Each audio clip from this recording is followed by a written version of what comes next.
Kericuan berawal ketika pengunjuk rasa yang hendak memaksa masuk ke dalam gedung DPRD Konawe dihadang anggota polisi dan Satpol PP sehingga aksi saling dorong tak terhindarkan. Mereka meminta ketua DPRD keluar untuk menemui pengunjuk rasa.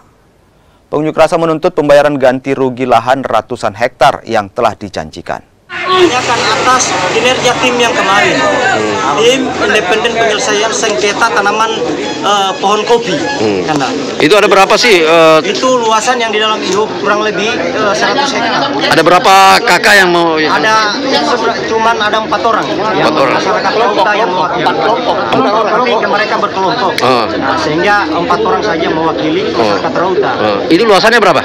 Luasan yang dalam IUP itu kurang lebih 100 hektar. Kalau dari hitungannya berapa? Jadi hitungan yang keseluruhan, kalau bicara dampak baik di luar IUP ataupun di dalam, itu kurang lebih 150 lebih. Apa itu, juta miliar? Hektar. Dalam itu kan sebenarnya tidak masalah, hanya persoalan komunikasi saja. Ini kan masing-masing mempunyai. Saya kira tadi saya sudah sampaikan, penyelesaiannya besok kita panggil pihak manajemen. Kemudian data kan sudah ada. Saya sudah konfirmasi dengan pemilik lahan. Data kan saya kira tidak ada masalah ya, sudah sesuai. Tapi pihak SCM sudah iya kan Pak? Saya kira sudah, dan harus dipaksa harus bayar. Karena ini menyangkut milik orang. Masa barangnya orang kalau mau ambil tidak bayar, begitu kan? Iya. Harus bayar dong. Kalau masih ngeyel Pak, kalau tidak kooperatif, kalau masih ngeyel Pak. Oh, tentunya ada peraturan dan perundang-undangan yang akan memberikan sanksi.